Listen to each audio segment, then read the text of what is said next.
remember I was waiting for the start. We took a shuttle because it was like a point A to point B race. And he said, who's going to run their first ultra distance here? So I raised my hand. I was pretty pumped and I was happy. And he said, you're just about to commit the biggest mistake of your life.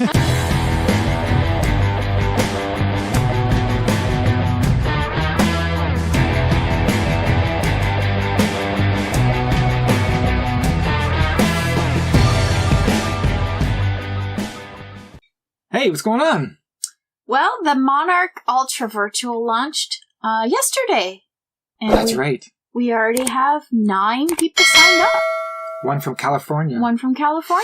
Yeah, who's going to join us virtually. So you can run, hike, walk, bike, and we actually set it up that when you sign up, you choose what discipline you'd like to do because you can post results. So if you're curious to see how your time compares to other people, which is totally mandatory. Some people like to upload results.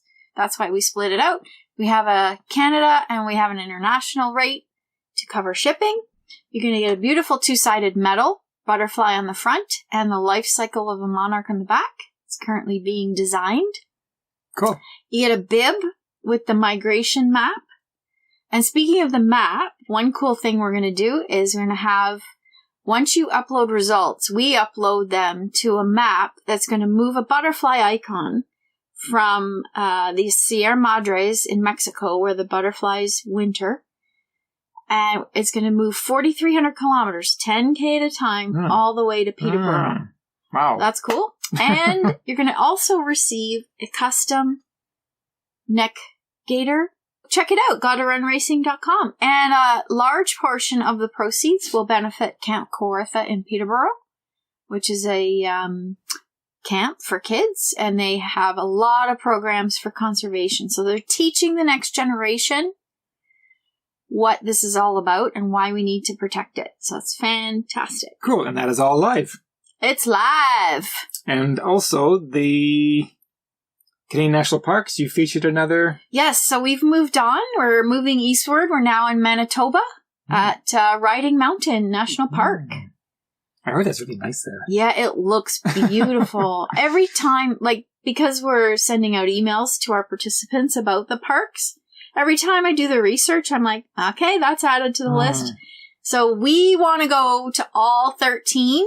Yes. And what we want to do there is record a video of us running in the park that we can create a workout to upload to YouTube. Cool. Eventually we will do that, right, Norm? Damn right. All right. And on today's podcast, we have another gentleman from Quebec. From Quebec. So many runners from Quebec. Wow, there's a lot of talent out there. Yeah, I gotta get there. Must be the poutine and the maple syrup. There must be something in there. Yeah. Vincent Gauthier is his name. And he tried to get into Western States for 6 years, I think. 6 years. Yeah. A long time. And it was a rocky road, so we're going to definitely talk to him about that. Right. Coming up. Vincent Gauthier, welcome to the show. Thank you. Welcome Thank you to very the much. Podcast. How about some time for some French, Norman? Oh, ben oui. I'm the second French Canadian after Elia to come to the show, I guess. Actually, third, Fanny Barrett. Fanny Barrett. Yeah, Fanny. Yeah, that's right. Yeah. She lives in Calgary, but she's from Quebec. Yeah, that's right. She introduced you to us, actually. Yeah, she did. So you know her then? Yeah, I know her from being picked at Western States, and also because she ran Bromont. Oh, okay, right. Did you grab a drink, Vince? Yeah. I have a beer from Microbrasserie Le Castor, which is a local brewery here. So like a session IPA. Oh, so very cheers. nice. All right. Cheers. I have a Creemore from just up the road from us. Oh, nice. Yeah. This is straight vodka. Yeah. It's a good glass. So I guess we'll start at the beginning. Tell us how you got into running. Well, Running when I was in CJEC, like college, because here in Quebec we have like 2 years prior to university. So back then I was doing triathlon, ah, and it's funny because running wasn't my specialty or my favorite sport between the three sports. I enjoyed more swimming and biking. Oh, wow. So I did triathlon for 8 years, beginning from the sprint distance, going to the Ironman in 2010. I did the Cozumel Ironman in Mexico. nice. It was a beautiful race, good experience. And after that, I wanted to just go into running. And as many runners, I read Born to Run. Of course. That's what got me into ultra running. I'm not original here, but that's the true story. So in 2012, I did my first ultra distance. It's called the Ultimate XC. It's in Saint-Donat, Quebec, so in the Laurentians. It's a really tough course. It's they said it was 50K, but it was more like 60, and we were doing like 3K in a swamp, but there was a nice trail just beside the swamp, but it was meant to be that we went into the swamp. And the race director, his name is Dan Desrosiers. The guy is like a military guy. Oh. He used to, but the race doesn't exist anymore. Well, it still exists, but it's not the same race director. And I remember I was waiting for the start. We took a shuttle because it was like a point A to point B race, and he said, who's going to run their first ultra distance here? So I raised my hand. I was pretty pumped, and I was happy. And he said, you're just about to commit the biggest mistake of your life. and then he said go. So we went. I found it pretty hard. And then later in the season, I did my first 50 miles, which was the Vermont 50, with the goal of doing a sub 12 hours to qualify in order to do the Vermont 100. Right. Oh, So, okay. yeah, I had a good race. I did, I think, 9 hours 45. So it was a really good time. I qualified for the Vermont 100, which I did the first time in 2013. Mm-hmm.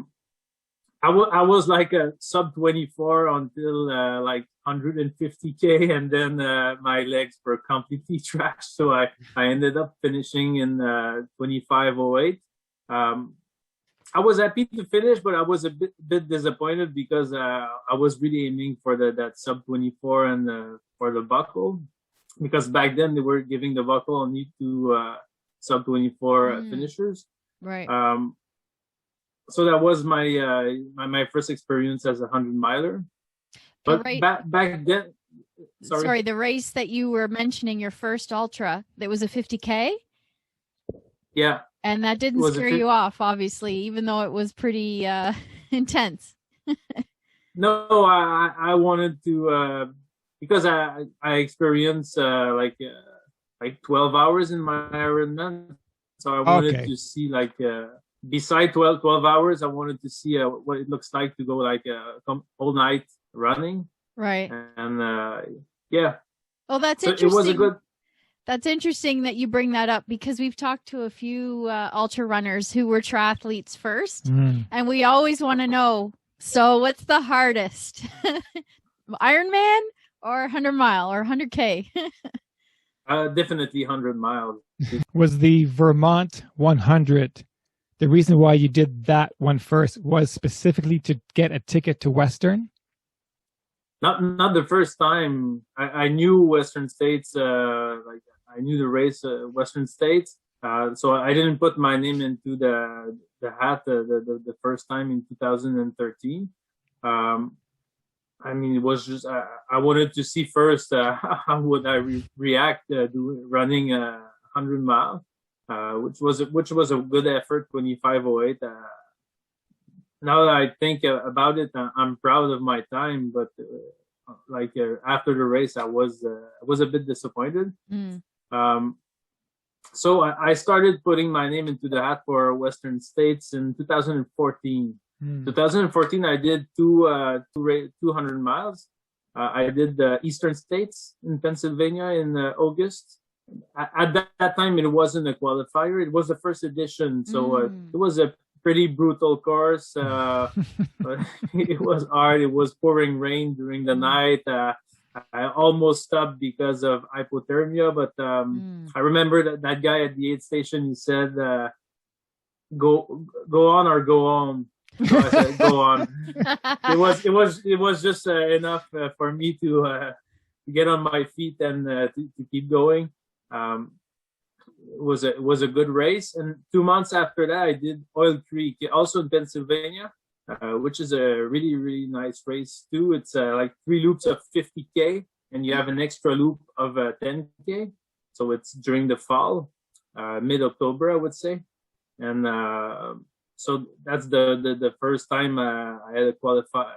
Well, I put my name in the hat. And the funny thing about Oil Creek is when you finish, you're at like in high school, so you can take a warm shower. So I took a warm shower and I saw another runner and I said, "Hey, congrats, man, good job." So no, I still have the 10K loop left. I just came into near the shower just to warm myself. I said, "Oh, okay, keep going." Isn't that the worst thing? Is when you are coming into the chute and then you have to be spat back out again when you know that other runners are finishing and you're getting spat back out. That is an absolute torture. It sure is. Yeah, that's correct. Yes. And that was the Oil Creek? That's the one you said? Yeah, Oil Creek, yeah. And that's 3 loops. I never even heard of that race, but what's hard is the Eastern... I heard that Eastern States is a lot harder than Western States. Yeah, I've heard that too. Eastern States is pretty. It's way over 20,000 feet, like 6,000 meters of elevation gain. It's very technical, long climbs. I remember that year, the first edition, like the DNF rate was like 55%. It was crazy. Wow. And it wasn't a hot year because the following editions, they had some pretty warm temperatures. So we were lucky enough to have like good temperatures, but it's a tough course, but it's a beautiful course, and it's one loop. So you get to see. Wow. Wow. What month is that in? What month? It's in August, like mid-August. Yeah. Wow. So you're 25 hours. You should be very happy with that, considering that there was such a high DNF. My 25 hours was at Oil Creek, and at Eastern States I did 30 hours, which is still very good because the cutoff is 36 hours. So I did just a little over 30 hours, and I was really happy about it. I think it's a good performance, and and also another funny fact about the Eastern States, I was like at mile 90, and there was a runner with his pacer, and like the runner said to his pacer that he fired him because the pacer was like, you don't run fast enough. So I was like, oh, that's entertaining there. So I talked with the runner and what happened? He's pissing me off, and so I just fired him. So the pacer just went faster, and they both finished the race separately. So it was pretty entertaining when you're at mile 90 and you have lack of sleep. So it was a good show. Well, you know, everyone has their very specific requirements for being how they want to be paced. For example, Norman here wants his pacer to run behind him, whereas I want my pacer to run in front of me. And it can be a fight sometimes. I guess she paced me at Javelina. Yeah. And I said, "What are you doing in front of me? Get back. Whose race is this?" But what do you need a pacer for if I'm running behind you? Shouldn't I be leading to help you? I need you to push me up the hills with my physically push me. That's illegal. Oh yeah. Good. All right. So from there. Yeah, now you had 2 tickets into the Western States, right? You had Eastern and the Oil Creek was Eastern wasn't a qualifier at the time, so Oil Creek was my first ticket. And then the following year, I went back to Vermont because I had kind of unfinished business with the sub 24. So I had more experience. I got more serious into training, and at the exact minute, I cut 3 hours on my time of 2013. Wow. So I did 22:08, which is still my fastest time. It was like kind of a perfect race for me. I went like 10 hours for the first 50 miles and 12 hours for the second 50 miles, which is harder than the first 50. So, but Vermont, it's not like technical trail. It's more like rolling hills, but you don't have any flat section. It either goes up or down. And I had a really, really good race there. So I was happy. So I put your first Eastern was 30 hours? Yes. Is that right? And then Vermont. Vermont. Oh, Vermont. His first Vermont was 25 Okay, got it. And his second Vermont was 22. Yeah. Okay, I thought you took 8 hours off or something. Going, whoa. No, not yeah. Well, 3 hours at the same exact minute. It was good. Yeah, on the exact great. Same course. Yeah, I was happy about it. So third year, you went to Nevada. Is that correct? Yeah, Tahoe Rim Trail, a beautiful course, a hard course. Is this what's happening now after this becoming your third ticket race? Are you now trying to now strictly focus on Western States? Is this the transition that's happening here? Yeah, after 2 years, you want to get your shot at Western States. So you, when I was planning every season, I was looking to have at least one qualifier race, and I was building my season accordingly with the qualifying race. Tahoe Rim Trail was pretty hard because you're a little bit in the altitude. You go like between 2,000 and 3,000 meters. You have it's a really beautiful course with the view with Lake Tahoe. But it's a hard course. You do 2 loops of 50 miles, and then you go back again. And you have like at 50K, you have that steep hill. It's a ski hill that you climb, but it's like sandy. So you do 1 step forward, you do 2 steps backward. So it was pretty hard. And the first time we climbed, it was like at the middle of the day was 35 degrees. It was really, really warm, and during the night it was pretty cold. So you have to manage different temperatures. But it was one of my favorite races so far. Right. It was really well organized, and I really enjoyed it. I did like a little more than 31 hours. Mm-hmm. You picked some hard races for Western States. You're really going after some serious ones here. Yeah. Well, I didn't know it was that hard before doing it, but you sign up, that's the game. So then in 2017, you went to Zion. Yeah, Oh, nice. I should have put my Zion shirt too. We were there that year. Yeah, I know that. I listened to the Fanny's podcast and I heard about it.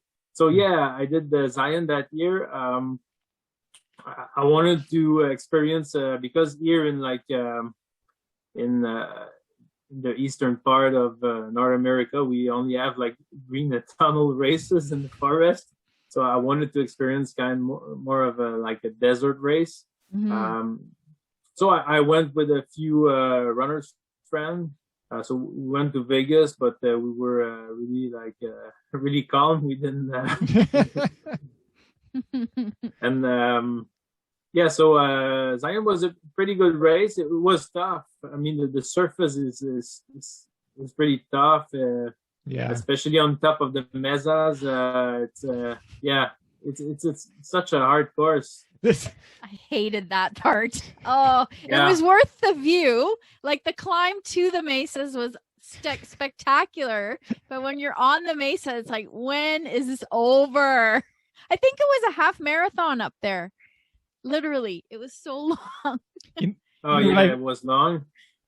You know what I found interesting about the Mesa was that you know where you want to go. I want to go over there, but you have to go here to there to there to there to get there. You can't just beeline it. Yeah. That was what really frustrated me about the Mesas. Yeah.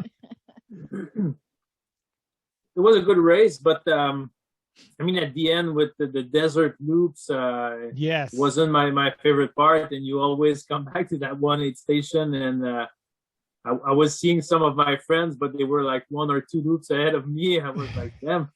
But yeah. We printed out some of your results from Ultra Sign Up. So what was your actual qualifier for 2018? 2018, I was I had Massa Newton, but unfortunately, I did not finish the race. And I planned a second qualifier after Massa Newton here in Quebec, which is called Aricana.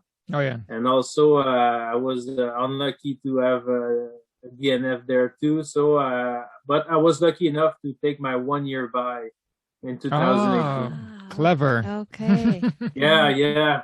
So I think they changed a bit the lottery. They don't have the 1 year buy anymore right now. So I'm really lucky to have the 1 year buy. Unless I would have started from all over bottom. again.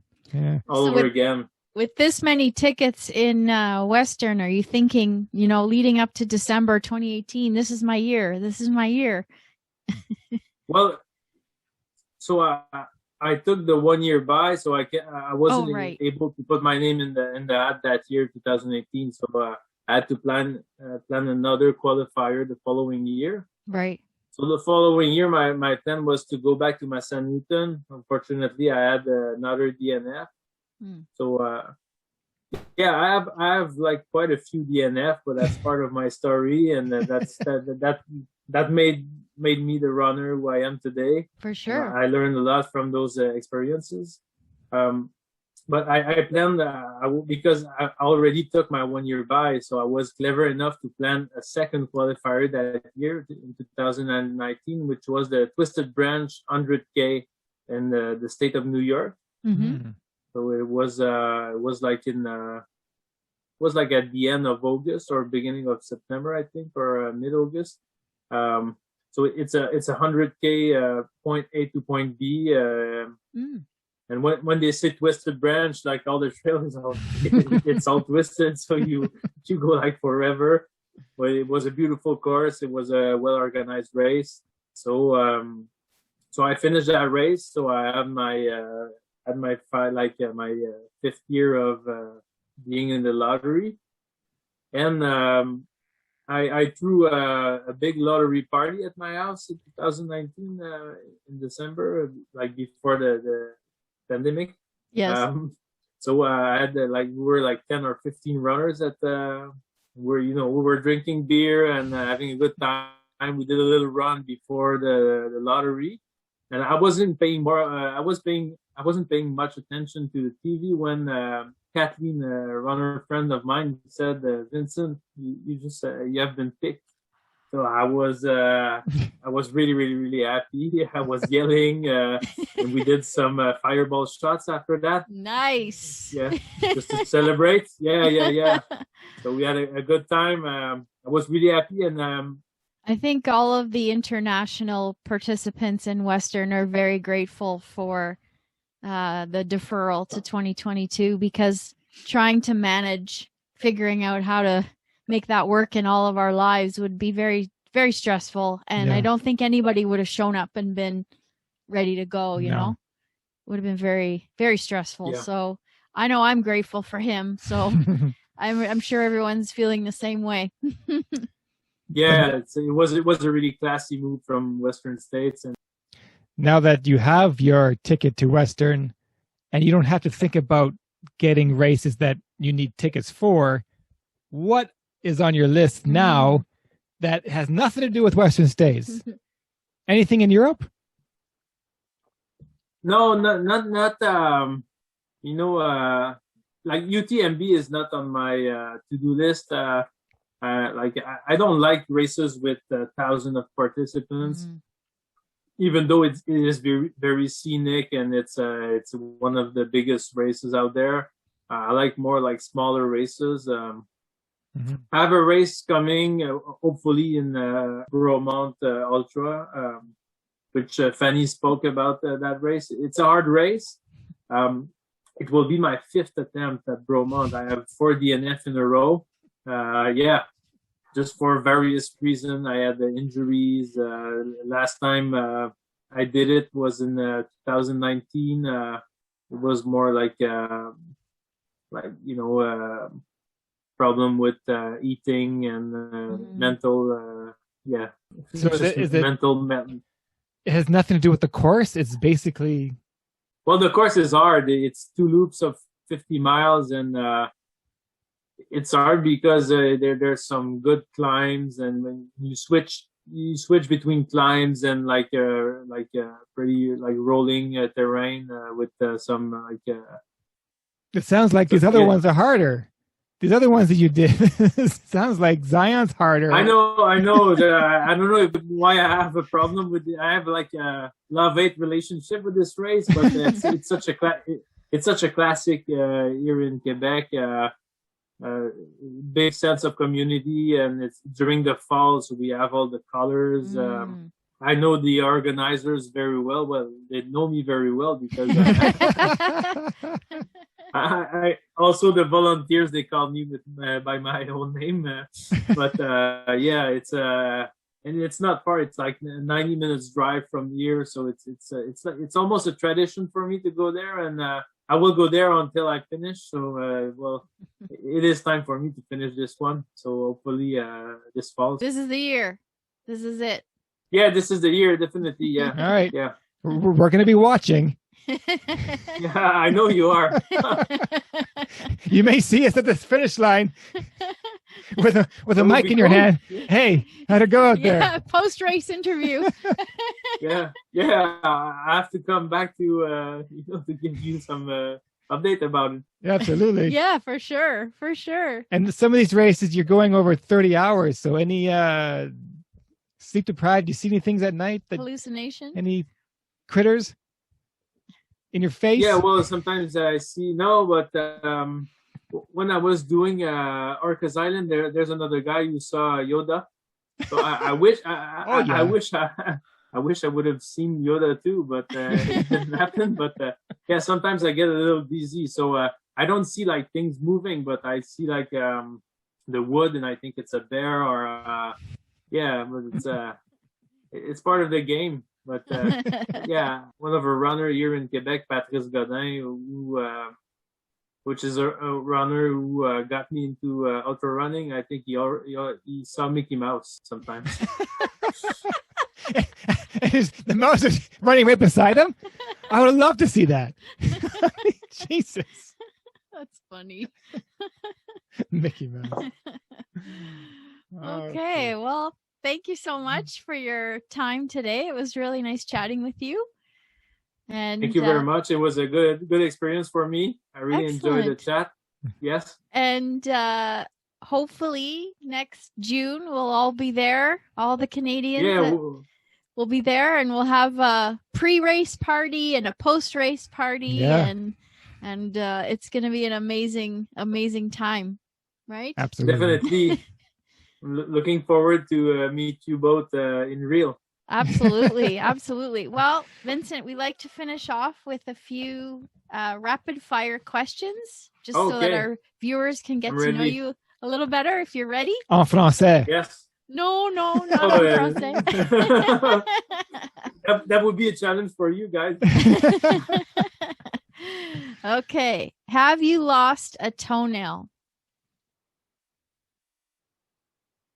Yes, but not in ultras. And when I was doing triathlon, in my Ironman. Oh my gosh, that is crazy! How did that happen? Okay, that's another story. Yeah. I don't know. Yeah, would you rather run in -20 or a long run on a treadmill? -20. Of course. You're a good Quebecer. Oh, yeah. Favorite French curse word? Curse word, you mean like swearing? Yeah. En français. En français, calice. Calice. Because Elliot. Elliot was a tabernacle. Yeah. Oh, I guess I'm original. But, yeah. Calice. I'm just saying it because you asked the question. Yeah, absolutely. I think the swear words in French are so much better. Yeah. Yeah, it's all like words about church. Yes, That's of right. course. Yeah. Beer or wine? Oh, definitely beer. Okay. I also enjoy occasionally a glass of wine, but I really like beer. Drake or The Weeknd? Drake. Yeah. Drake.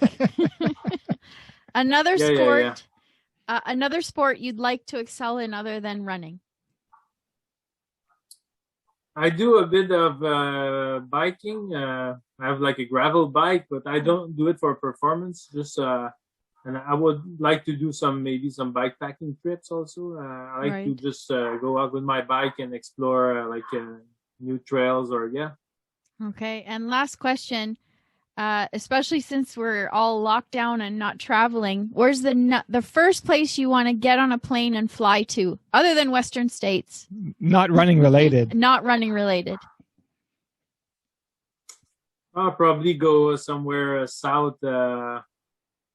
I've been to Martinique twice. So Very maybe nice. an island south, just to The Caribbean? enjoy the beach and the Caribbean. Yeah. Yeah. Some island in the Caribbean, maybe another island, Guadeloupe or Dominique or something like that. Another French island. Yeah, French island. Yeah, Yeah, very nice. Very nice. They have some good rum. Yeah. Very good. Well, merci beaucoup. Yes. Merci à vous deux. Thank you very much. And our plan is to connect everyone through Facebook at some point in the future, just so that everyone can meet and be more familiar, and then we can support each other through the next year. Yeah, Cool. that's a really good idea. Great. Okay, thank you Good. again. Thank you very much. Très bien! Ça, c'est Vincent Gauthier.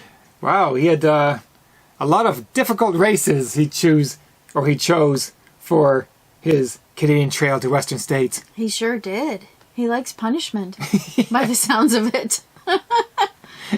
And he's very perseverant for heading back to Bromont for the 5th year. 5th time, my Get the goodness. monkey off his back. Hey, and he wants to try the other ones that he DNF'd too, to keep going back That's to. right. Good for him. But he was definitely happy to finally get into Western States. So happy. So happy. He's happy that he doesn't have to keep looking for a ticket race anymore. That's right. Now he can just, now what can I do? What can I do? How can I do? Yes, exactly.